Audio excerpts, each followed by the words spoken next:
This isn't the first time this committee has looked into EPA for its questionable FOIA practices.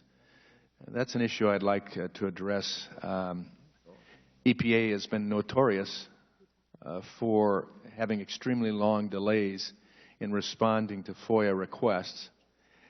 In fact, one of our witnesses, recent witnesses, in a previous hearing here, Mark Edwards, a waters expert, professor at Virginia Tech, testified that he awaited several years for his FOIA request to be completed. In fact, many of his requests were filled the day after he appeared before this committee on the Flint water issue.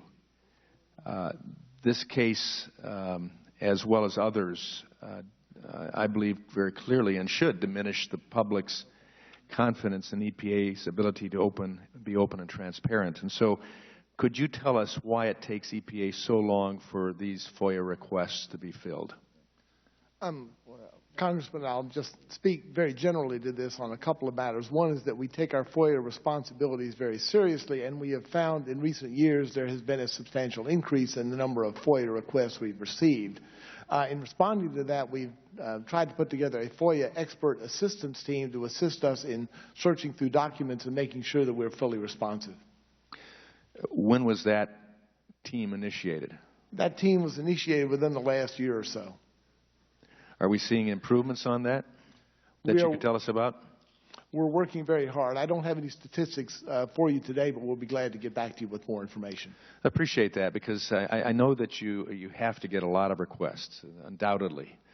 When we're dealing with very emotional issues, substantive issues, waters of the U.S., Flint water crisis, where government failed at all levels and people have been hurt. There certainly is emotional issues dealing with the requests that go on. But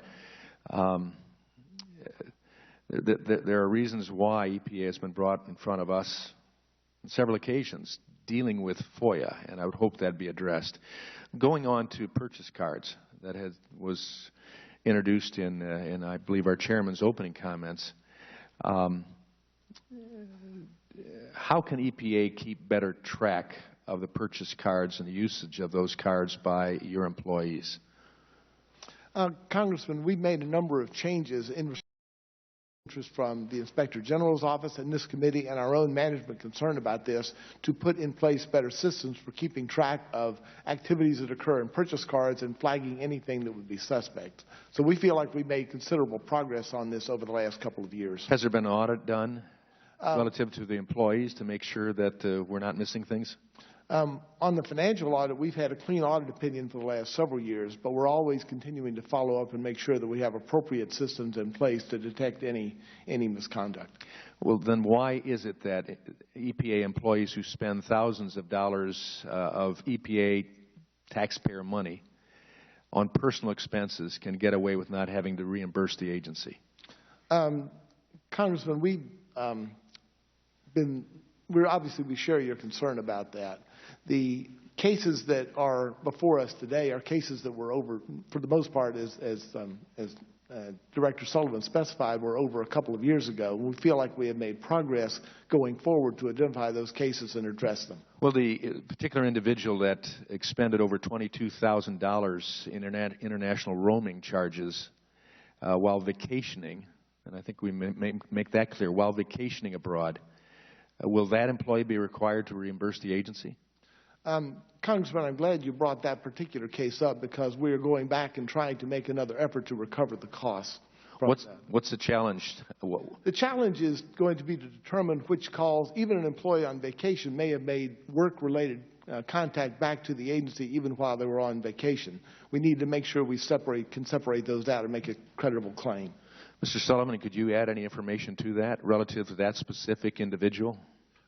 Yes, Mr. Walberg. The individual actually resigned before we presented our findings to the agency, and then as a follow-up, the agency preliminarily determined that it was too difficult to decide of that 22,000 how many may have been work-related. But recently, though, as Mr. Myberg said, the agency came back to us, I believe in April last month, and said they are taking a second look at it and trying to present a bill to that former employee. Well, I hope a second look would be taken at it, and I applaud that efforts and want to see that completed. But in the end, if there's fraudulent or criminal involvement with this employee, I would hope that we could get after them.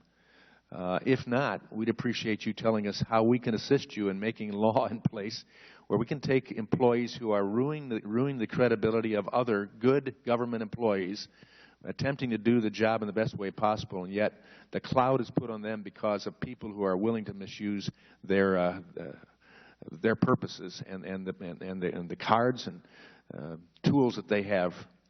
And so help us out with that. I yield back.